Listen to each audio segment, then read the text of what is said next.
El velo del destino. Max Heindel. Índice. Primera parte. Investigación espiritual. El cuerpo del alma. Segunda parte. El Cristo interno. La memoria de la naturaleza. Tercera parte. El Guardian del umbral Spiritus ERRABUNDOS. Cuarta parte. El cuerpo del pecado. Posesión por demonios autocreados. Elementales. Quinta parte. Obsesión del hombre y de los animales. Sexta parte. La creación del ambiente, la génesis de las enfermedades mentales y físicas. Séptima parte. La causa de la enfermedad. Esfuerzos del ego para escaparse del cuerpo, efectos de la lascivia. Octava parte. Los rayos de Cristo constituyen el anhelo interno. Vista etérica. Destino colectivo. Los efectos ocultos de nuestras emociones. Primera parte. La función del deseo. Segunda parte. Los efectos del color de la emoción en reuniones de las gentes. El efecto aislante de la inquietud. Tercera parte. Efectos de la guerra sobre el cuerpo de deseos. El cuerpo vital afectado por las detonaciones de los grandes cañones. Cuarta parte. Naturaleza de los átomos etéreos. La necesidad del equilibrio. Quinta parte. Los efectos del remordimiento. Los peligros del baño excesivo. La oración, una invocación mágica. Primera parte. La naturaleza de la oración y la preparación para ella. Segunda parte. Las alas y la fuerza. La invocación. El clímax. Métodos prácticos para alcanzar el éxito. METODOS prácticos para alcanzar el éxito, basados en la conservación de la fuerza sexual. Primera parte. Investigación espiritual. El cuerpo del alma. Aunque estos temas han sido ampliamente desarrollados en el concepto Rosacruz del cosmos y en otros trabajos de nuestra literatura, hemos recibido aquí en el Centro General, muchas cartas de los estudiantes pidiéndonos aclaraciones sobre algunos puntos, tales como obsesión, mediumnidad, locura, condiciones anormales del carácter, etc. Como consecuencia de las cartas recibidas, el autor ha creído oportuno hacer una investigación más profunda acerca de estos asuntos que la llevada a cabo con anterioridad. La máxima que dice que la práctica hace maestros, puede aplicarse con tanta propiedad a los reinos espirituales como al mundo físico. Esperamos, pues, que la luz proyectada sobre estos temas en las páginas siguientes pueda ayudar al estudiante a ver con más claridad las causas productoras de los efectos observados en esta vida. Para que podamos comprender perfectamente el problema, será necesario que empecemos por el principio y de este modo veremos que los primeros hechos fundamentales de la existencia son la continuidad de la vida y que la acción es la expresión de la manifestación de la vida. Tan pronto como el espíritu ejecuta su primera acción, genera incontinenti una causa que forzosamente debe producir su efecto. Esto es una absoluta necesidad para que pueda ser mantenido el equilibrio del universo. Si esta acción fue de carácter físico, es decir, realizada por el espíritu en un cuerpo físico, la acción deberá ser, forzosamente, también física. Si aceptamos este principio, es evidente que debemos renacer en este mundo a intervalos, pues siendo un hecho comprobado por todos que cada uno genera causas en nuestra existencia diaria, las cuales no pueden y no tienen su reacción adecuada, y si por otra parte no nos es posible cosechar lo que hemos sembrado en nuestra encarnación presente, debemos necesariamente volver a manifestarnos en un nuevo cuerpo, o de lo contrario la ley quedaría desvirtuada. Si la ley de causa y efecto es verdadera, entonces el renacimiento periódico es una consecuencia lógica de absoluta necesidad. Así, pues, tanto si lo comprendemos o no, tanto si nos agrada como si nos desagrada, estamos encerrados dentro de un círculo, y, debido a nuestras propias acciones del pasado, constreñidos a que éstas accionen y reaccionen sobre nosotros hasta que desarrollemos una fuerza superior a la que ahora nos está sojuzgando. Lo que es esta fuerza, Goethe, el gran místico alemán, nos lo indica en unas cuantas palabras. De todas las fuerzas que encadenan al mundo, el hombre se libera cuando consigue dominio sobre sí. Y como quiera que el conocimiento es fuerza, es evidente que cuanto más completo sea nuestro conocimiento de las operaciones de las leyes gemelas de consecuencia y del renacimiento, más fácilmente encontraremos el camino de la liberación, así como mejor conoceremos los medios de ayudar a los demás. Debe aplaudirse a la ciencia el ingenio, la paciencia y la persistencia que despliega para la invención de instrumentos para arrancar con ellos sus secretos a la naturaleza. Pero mientras que ella hace esto con todo éxito en cuanto concierne a la materia, los secretos de la vida y del espíritu son un libro cerrado para el sabio, como Mefistófeles dice con fina ironía al escolar que llama a la puerta de Fausto, solicitando su admisión en la clase de éste. Aquel que quiera conocer y manejar alguna cosa viva, busque primero el espíritu vital que la anima. Pues solo tiene en sus manos los fragmentos inertes, faltándole hay el aliento del espíritu vital. Hay solo un instrumento adecuado para investigar las cosas del espíritu, y este es el espíritu mismo. Así como es necesario preparar el hombre para la especulación científica en el mundo físico, así también es necesario un largo y lento proceso para adaptarse a sí mismo para la investigación del mundo espiritual. Así como el hombre de ciencia debe pagar el precio de su conocimiento con meses y años de tenaz y constante trabajo, así también el investigador místico debe dar muchos años de su vida para comprender y ser capaz de investigar con métodos del espíritu. Como todos sabemos, lo que ahora es el cuerpo físico, fue el primer vehículo que el hombre adquirió como un pensamiento, forma, teniendo sobre sí un inmenso período de evolución y organización hasta llegar a lo que es ahora, el espléndido instrumento que también le sirve aquí, pero es difícil y pesado para gobernarle y actuar con él. El vehículo adquirido después fue el cuerpo vital, el cual ha atravesado también un largo periodo de desarrollo, habiéndose condensado al fin con una consistencia etérica. El tercer vehículo, el cuerpo de deseos, fue adquirido relativamente mucho más tarde, es solamente una nube informe, que no merece aún el nombre de vehículo, siendo hasta ahora un medio de unión o enlace entre los tres vehículos mencionados del hombre y el espíritu. Estos tres vehículos, el cuerpo físico, vital y de deseos, junto con el eslabón de la mente, son las herramientas del espíritu en su evolución, y, contrario a la creencia general, la habilidad del espíritu para investigar los planos superiores, no depende tanto de los cuerpos más sutiles o etéreos como depende del más denso de todos, o sea, el físico. La prueba de este acerto es evidente y está al alcance de nuestra mano, y sin duda alguna todo aquel que ha intentado esta prueba en serio lo habrá podido comprobar por sí mismo. Si no ha sido así, puede lograrse inmediatamente, siguiendo las indicaciones para cambiar la condición de su mente. Pongamos por caso que una persona se ha dado al hábito de pensar en determinado sentido que no le place. ¿Acaso después de una experiencia religiosa encuentra que a despecho de todos sus buenos deseos, tales indeseables pensamientos no le abandonan? Pero si se determina a limpiar su mente de forma que solo contenga buenas y elevadas imágenes, puede lograrlo simplemente rehusando admitir pensamientos impuros, y notará que su mente se ha depurado sensiblemente al cabo de una semana o dos de esfuerzos, y si persiste en tales pensamientos, especialmente manteniendo los de carácter religioso, alcanzará una completa regeneración de la misma. Aún la mente más anormalmente degenerada puede ser totalmente purificada en unos cuantos meses. Esto lo han experimentado muchos que lo han intentado y cualquiera que lo desee y sea lo suficientemente tenaz puede alcanzar lo mismo y gozar de una mente pura y limpia en muy poco tiempo. Pero mientras que nuestros puros pensamientos nos hacen avanzar considerablemente en el sendero de la perfección, las emociones y anhelos de nuestro cuerpo de deseos no son dominados tan fácilmente, puesto que este vehículo está considerablemente más afirmado que la mente. Mientras que la mente regenerada acepta enseguida la idea de que debemos amar a nuestros enemigos, el cuerpo de deseos, la naturaleza emocional y de pasiones, anhela con todas las fibras de su ser la venganza, se aferra a la ley de ojo por ojo y diente por diente. Algunas veces, después de años y más años transcurridos pensando que la serpiente dormida ha quedado dominada, que por fin hemos conquistado el dominio sobre ella y que no puede trastornar ni alterar nuestra paz espiritual, puede elevarse inopinadamente y desvanecer nuestras esperanzas, puede mordernos, puede dejarse arrebatar por un acceso de ira y clamar venganza por cualquier agravio verdadero o supuesto.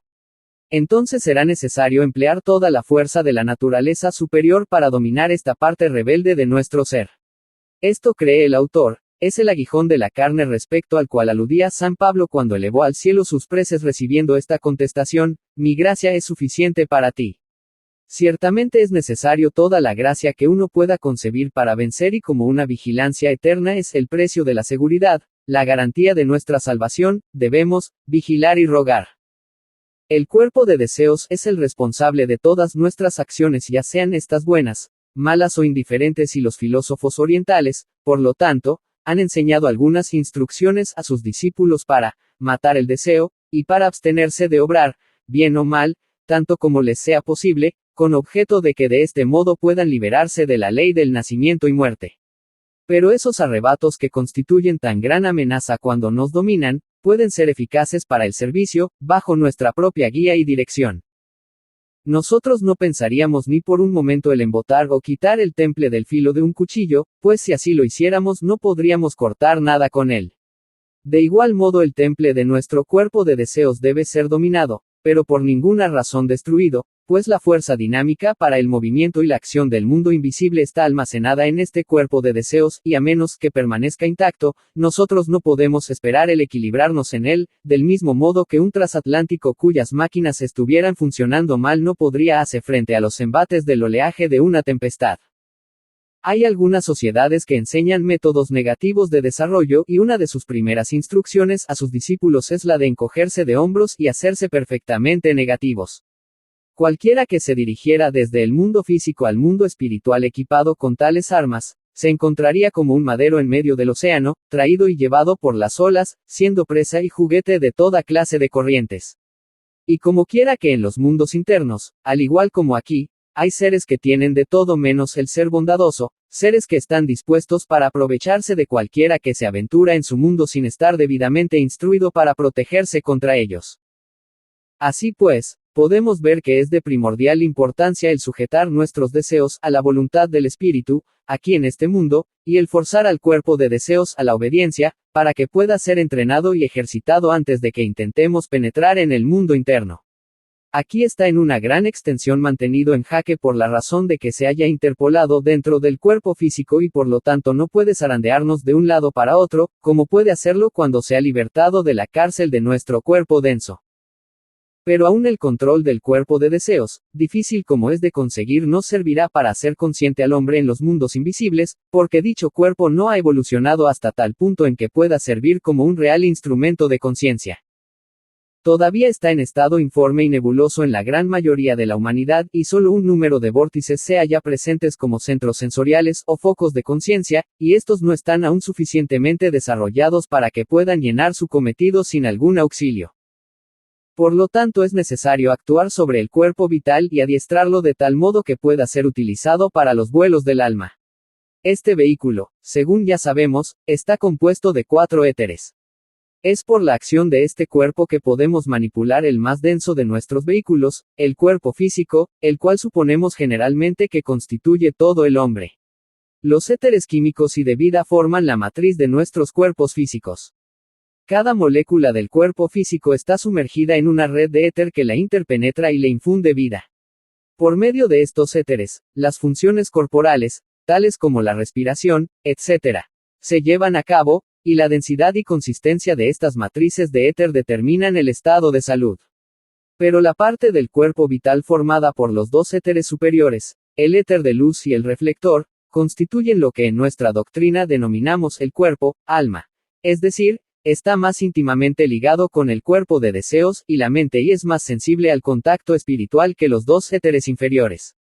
Es el vehículo de la inteligencia y es responsable de todo lo que al hombre hace, verdaderamente, hombre. Nuestras observaciones, aspiraciones, carácter, etc., son debidas al trabajo del espíritu en los 2 éteres superiores, los cuales se hacen más o menos luminosos, en concordancia con la naturaleza de nuestro carácter y costumbres. Al igual que el cuerpo denso asimila partículas de alimento adquiriendo de este modo carnes, así los 2 éteres superiores asimilan nuestras buenas acciones hechas durante la vida, aumentando de volumen en consecuencia.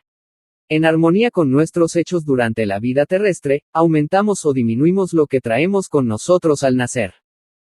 Si hemos nacido con un carácter dulce, expresado en tales éteres superiores, no será fácil para nosotros el cambiar esta condición, porque el cuerpo vital ha quedado bien afirmado durante las miríadas de años que ha sufrido de evolución. Por otra parte, si hemos sido perezosos y negligentes, así como si hemos observado muchas indulgencias con aquellos hábitos conocidos como viles, si nos hemos formado un mal carácter en nuestras vidas pasadas, también nos será muy difícil dominarlo, debido a esta firmeza y solidez del cuerpo vital, y para hacerlo así requerirá muchos años de esfuerzo constante para cambiar su estructura. Esta es la razón por la cual las enseñanzas de la sabiduría occidental exponen que, todo desarrollo místico comienza con el cuerpo vital. Segunda parte. El Cristo interno. La memoria de la naturaleza.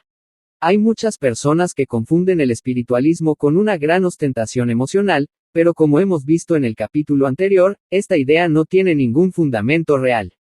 Por el contrario, la clase de espiritualidad desarrollada por y asociada con la naturaleza emotiva del cuerpo de deseos es en extremo falaz, siendo una variedad de esta la que es generada en las congregaciones revivificatorias, en las que el emocionalismo es llevado a un alto grado de tonalidad, que dan por resultado el que alguno de los asistentes tenga un gran acceso de fervor religioso, el cual bien pronto se esfuma y le deja exactamente como era antes, con el consiguiente desconsuelo de los pastores y otras personas empeñadas en trabajos evangélicos. Pero es que puede suceder de otro modo. Ellos afirman que salvan a las almas al son de tambores y pífanos, con cánticos rítmicos revivificatorios, con apelaciones hechas en tono de voz que sube y baja en armónicas oleadas, todo lo cual tiene el mismo poder efectivo sobre el cuerpo de deseos como las tormentas que encrespan el mar y después se calman. El cuerpo vital está mucho más afianzado y es solamente cuando la conversión afecta a este vehículo que se afirma y permanece durante toda una vida con la persona así convertida. Aquellos que poseen una verdadera espiritualidad no se consideran salvados en un día como si se hallasen en el séptimo cielo del éxtasis y al día siguiente se sienten deprimidos por un estado de melancolía, como si fueran unos miserables pecadores imposibles de ser perdonados, porque su religión no está basada sobre la naturaleza emocional que es la que percibe estas cosas, sino que está arraigada en el cuerpo vital que es el vehículo de la razón, fuerte y persistente en el camino que eligió una vez. Así como las formas nuevas son propagadas por medio del segundo éter del cuerpo vital, así también el yo superior, el Cristo interno, se forma por medio del mismo vehículo de generación, el cuerpo vital, en sus aspectos más elevados incorporados en los dos éteres superiores. Pero al igual que un niño que nace en este mundo necesita nutrición, así también Cristo al nacer, dentro, es como un infante y requiere el ser alimentado para que alcance el desarrollo completo que caracteriza la virilidad, y al igual que el cuerpo físico crece mediante una asimilación continua de materiales pertenecientes a la región química, sólidos, líquidos y gases, así también, a medida que el Cristo crece, aumentarán de volumen los dos éteres superiores y formarán una nube luminosa alrededor del hombre o mujer. Lo suficientemente distinguible al dirigir su faz hacia el cielo, lo que con el tiempo investirá al peregrino con una luz tan brillante que, caminará en la luz, real y efectivamente hablando. Por medio de los ejercicios dados en la Escuela de Misterios Occidental de los Rosacruces, puede lograrse con el tiempo el separar los dos éteres superiores, y el hombre entonces puede salir de su cuerpo físico dejándolo desatendido momentáneamente, rodeado y vitalizado solamente por los dos éteres inferiores, y entonces es lo que llamamos un auxiliar invisible. Hay varios grados de vista espiritual. Uno de ellos permite al hombre ver el éter ordinariamente invisible con las miríadas de seres que lo pueblan. Otras variantes superiores le proporcionan la facultad de ver el mundo del deseo y aún el mundo del pensamiento, permaneciendo, no obstante, en su cuerpo físico. Pero estas facultades, aunque valiosas cuando se ejerce bajo el control de la voluntad del hombre, no son suficientes para leer la memoria de la naturaleza con absoluta exactitud.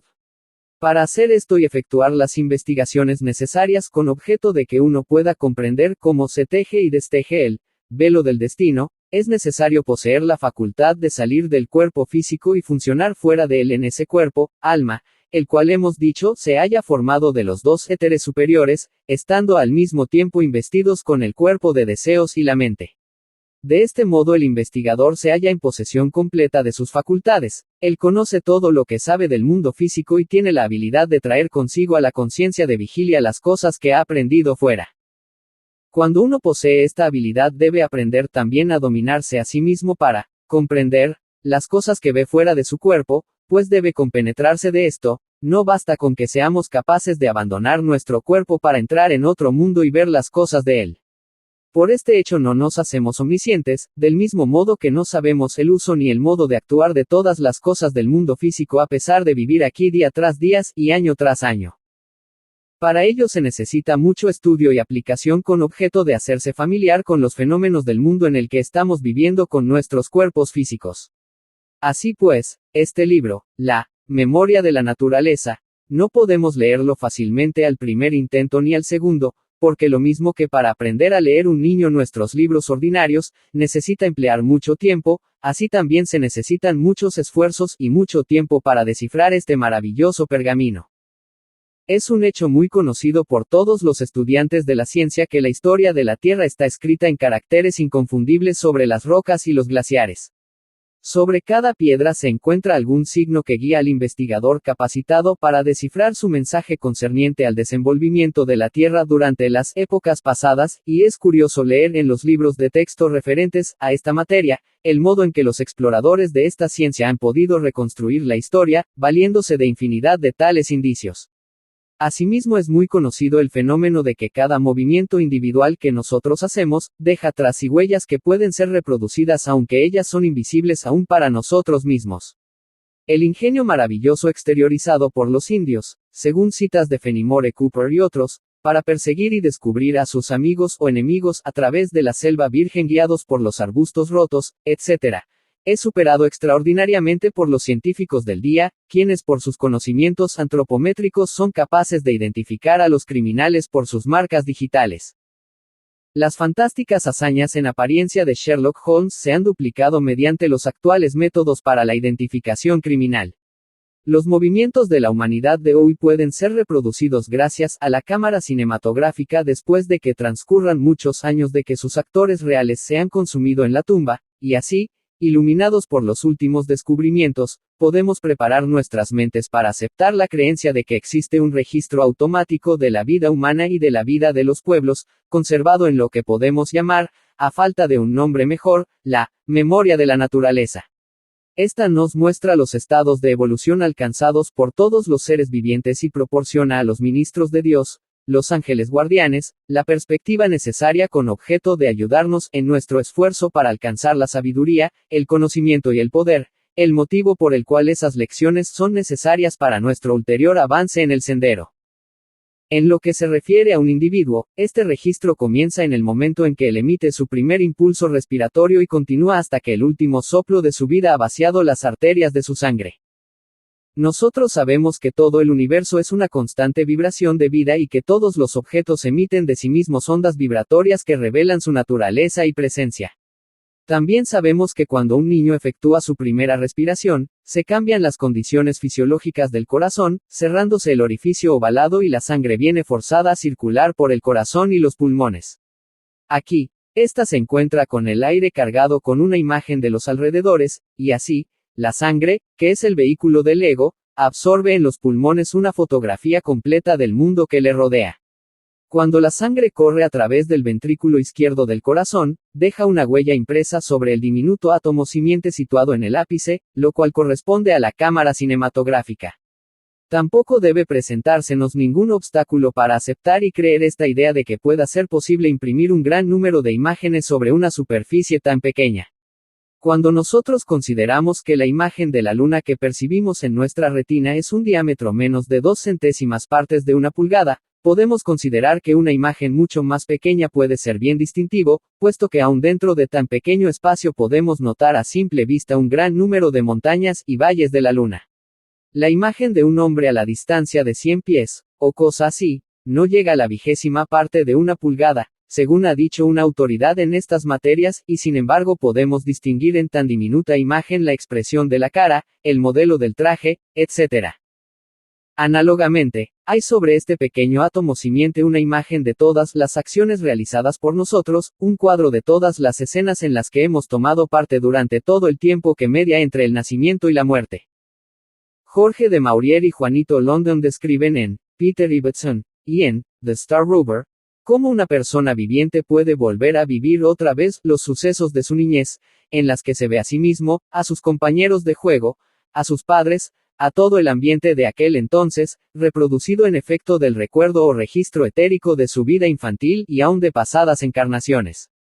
Cualquiera que sabe el secreto de ponerse en contacto con tales imágenes puede hallar y leer la vida de las personas con las que se pone en relación, como se ha probado con los mediums.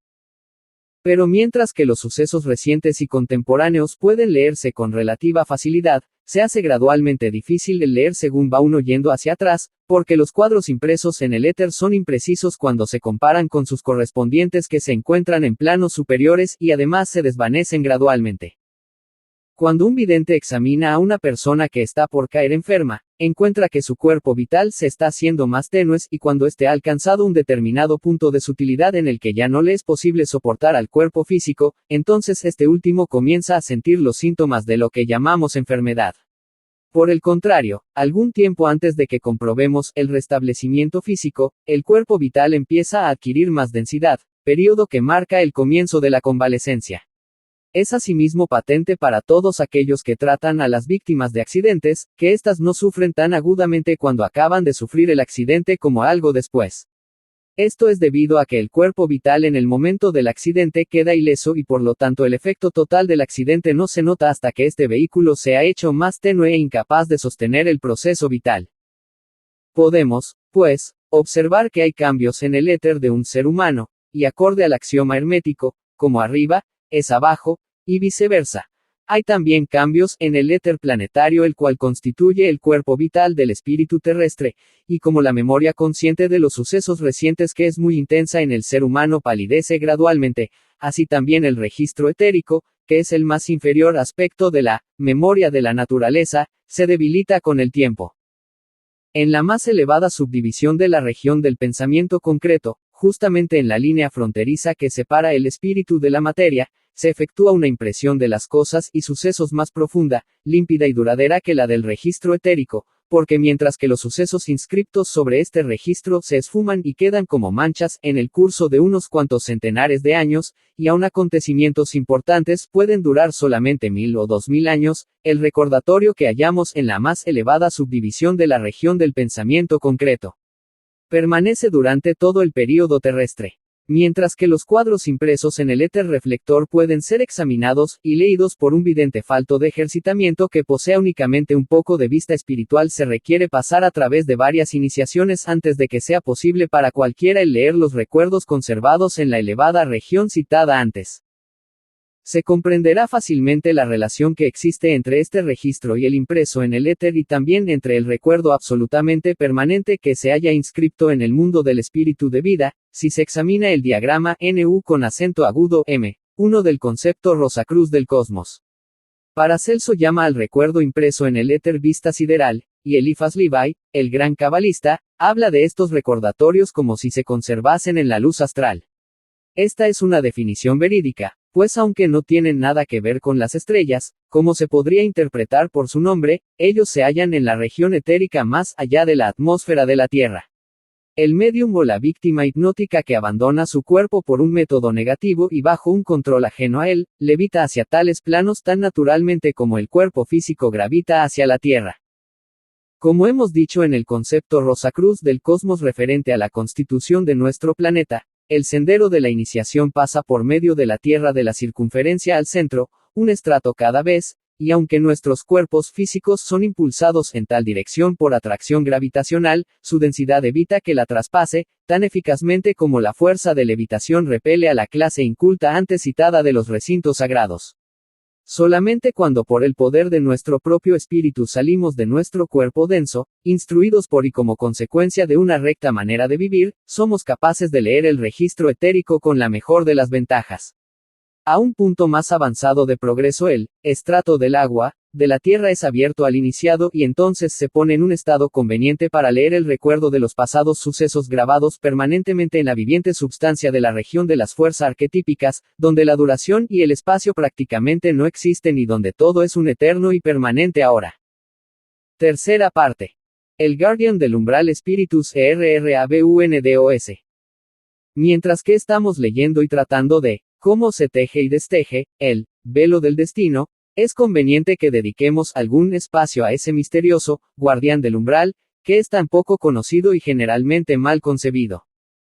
Nuestras investigaciones personales de las vidas anteriores de un grupo de personas que han solicitado de nuestra fraternidad auxilio para la curación de lo que se viene llamando obsesión, nos han probado que sus molestias son debidas a una fase de lo que ha sido llamado equivocadamente por algunos investigadores anteriores, el guardián del umbral. Cuando estos casos se examinan simplemente con la facultad de la evidencia espiritual o por la lectura de los registros etéricos, puede caerse fácilmente en error semejante, o sea en confundir tal aparición con el verídico guardián del umbral. Pero tan pronto como ascendemos y analizamos estos casos en los registros imperecederos que se conservan en la región de las fuerzas arquetípicas, el asunto se aclara inmediatamente y los hechos concluidos en estas investigaciones pueden ser resumidos como sigue. En el momento de la muerte, cuando el átomo simiente del corazón, que contiene todas las experiencias de la vida que acaba de terminar en imágenes panorámicas, se rompe, el espíritu abandona su cuerpo físico llevándose los vehículos más sutiles. Entonces flota sobre su cuerpo denso que ahora está muerto, según decimos nosotros, durante un tiempo variable que oscila entre varias horas hasta 3 días y medio. El factor determinante para esto es la fortaleza del cuerpo vital, el vehículo que constituye el cuerpo del alma del que se habla en la Biblia. Entonces se desarrolla una reproducción pictórica de la vida, una visión panorámica en orden inverso, de la muerte al nacimiento, y las imágenes grabadas se imprimen sobre el cuerpo de deseos a través del medio del éter reflector de este cuerpo vital. Durante todo este tiempo la conciencia del espíritu se concentra en el cuerpo vital, o por lo menos así debiera ser, y por supuesto, no sentimos sensación de este proceso. La imagen que se ha impreso sobre el vehículo del sentimiento y de la emoción, el cuerpo del deseo, es la base del sufrimiento consecuente en la vida del purgatorio por nuestras acciones malas, y de la alegría en el primer cielo en virtud del bien hecho en la vida pasada.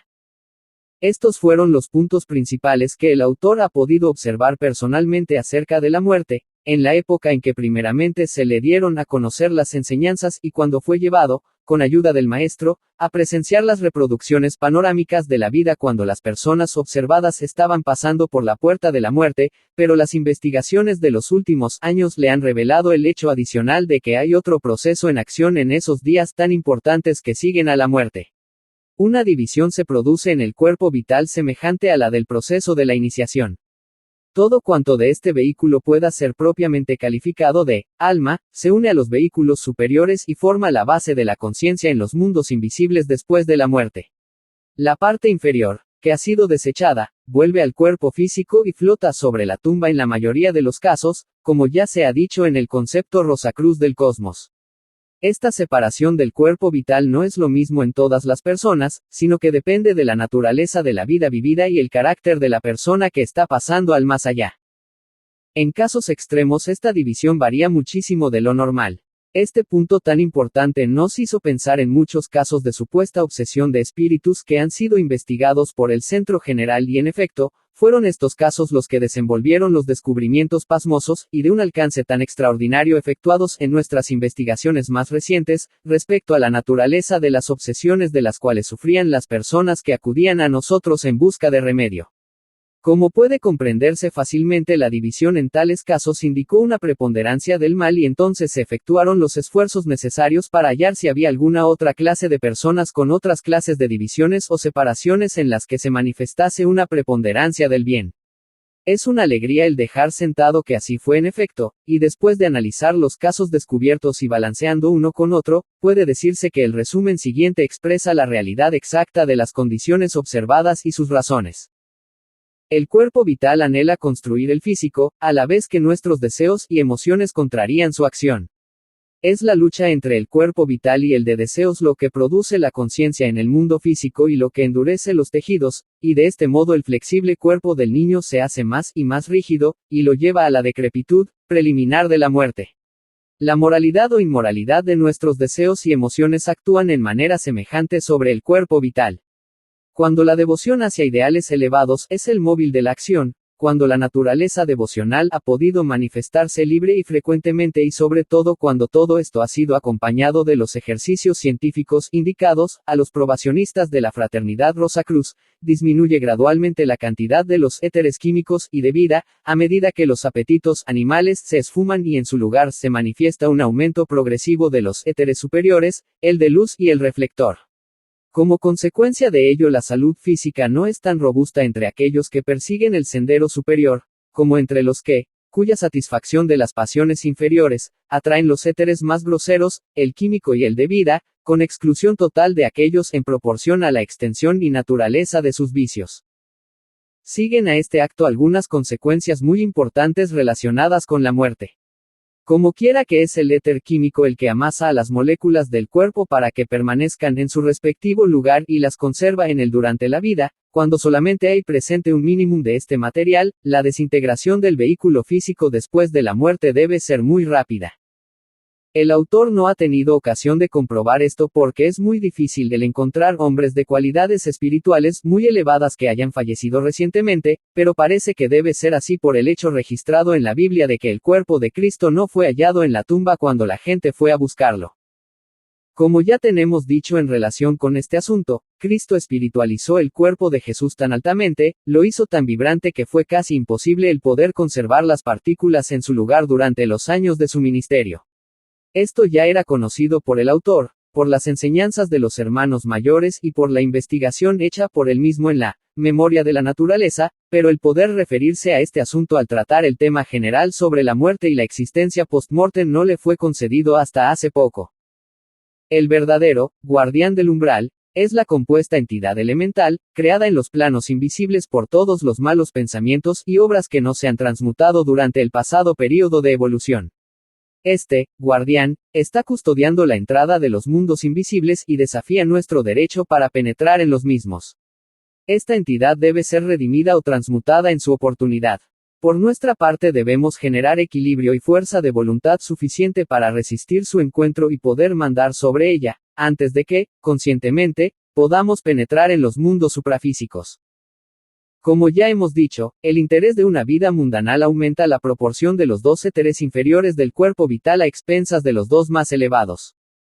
Cuando por otra parte, se vive una llamada así, vida pura con orden y sin excesos, la salud durante la vida es más robusta que aquella del aspirante a la vida superior, porque la actitud de la vida del último construye un cuerpo vital compuesto principalmente de los éteres superiores.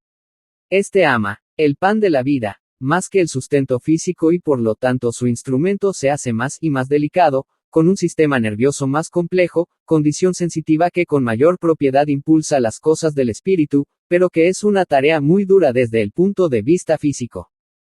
En la gran mayoría de la humanidad hay una tal preponderancia de egoísmo y un tal deseo de extraer el máximo de la vida desde el punto de vista de la materia, que o bien están los hombres empeñados en tener alejado al lobo de su puesto, o bien se hallan acumulando propiedades y guardándolas, y de ahí que tengan muy pronto tiempo o inclinación para dedicarse a la cultura del alma tan necesaria para el verdadero éxito de la vida. El autor ha tenido frecuentes ocasiones de oírles contender que si ellos pagan al pastor para que estudie la Biblia durante 6 días y para que les dé el séptimo un epítome o resumen de lo que ha estudiado, es todo cuanto debe serles exigido para alcanzar un lugar en el cielo. Los hombres se suman a la iglesia y cumplen con las cosas ordinariamente llamadas nobles y rectas, pero aparte de esto, lo que quieren es pasar bien el rato y divertirse. Por lo tanto hay una tan reducida minoría que persiste en cada vida y la evolución es tan desesperantemente lenta que hasta que uno es capaz de ver el acto de la muerte por sí mismo desde las elevadas regiones del mundo del pensamiento concreto y por así decirlo, mirando hacia abajo, parece que nada se salvará del cuerpo vital. Este vehículo aparentemente vuelve completo al cuerpo físico y flota sobre la tumba para allí desintegrarse simultáneamente con el último. Como una razón comprobada, una parte progresiva se separa hacia los vehículos más elevados y los acompaña hasta el mundo del deseo, donde formará la base de la conciencia tanto en la vida del purgatorio como en la de los cielos, persistiendo generalmente hasta que el hombre entra en el segundo cielo y se une con las fuerzas de la naturaleza en sus esfuerzos para crearse a sí mismo un ambiente nuevo. Por este tiempo ha sido absorbida por el espíritu o casi totalmente y cualquiera cosa que allí quede de naturaleza material desaparecerá rápidamente. De este modo la personalidad de la vida pasada se ha desvanecido y el espíritu no volverá a encontrarse con ella en las vidas futuras sobre esta tierra. Pero hay algunas personas que son de naturaleza tan perversa que encuentran gozo en una vida brutal de vicio y de prácticas degeneradas, y aún algunas que se complacen en hacer sufrir. Algunas veces cultivan las artes ocultas con propósitos malignos para poder tener mayor dominio y poder sobre sus víctimas. En tales casos sus artes demoníacas, sus prácticas inmorales resultan de un endurecimiento de su cuerpo vital. En casos extremos como los últimos citados, en los que la vida animal ha estado predominante cuando en la vida precedente no ha habido expresión del alma, la división del cuerpo vital de la que hemos hablado antes no puede producirse a la muerte, toda vez que no hay línea divisoria. En tal caso, si el cuerpo vital gravita hacia atrás, hacia su cuerpo denso y allí se desintegra gradualmente, el efecto de una vida muy perversa no tendría tan exageradas consecuencias, pero desgraciadamente existe en tales casos una trabazón tan grande entre los cuerpos vital y de deseos que previene la separación. Hemos visto que cuando un hombre vive casi exclusivamente una vida superior, sus vehículos espirituales se nutren con detrimento de los inferiores. Por el contrario, cuando su conciencia está enfocada en los vehículos groseros, estos se robustecen inmensamente. Debe recordarse que la vida del cuerpo de deseos no se acaba con la partida del espíritu, sino que tiene un residuo de vida y de conciencia. El cuerpo vital es capaz también de sentir las cosas en una medida ligera durante unos pocos días después de la muerte en casos ordinarios, de aquí el sufrimiento causado por embalsamar, autopsias, etc., inmediatamente después de la muerte, pero cuando una vida grosera lo ha endurecido y robustecido grandemente, tiene una tenacidad marcada para aferrarse a la vida y hasta la facultad de nutrirse de los vapores de los alimentos y licores. Algunas veces, cual un parásito, chupa y succiona, como si fuera un vampiro, a las gentes con las cuales se pone en contacto. Así, pues, un hombre malo puede vivir invisible entre nosotros durante muchos años y tan en contacto que estará más cerca que las manos o los pies. En este estado es mucho más peligroso que el criminal en cuerpo físico porque tiene medios para imbuir a otras personas a hacer semejantes actos punibles, degenerados y criminales sin que tenga miedo de ser detenido ni castigado por la ley.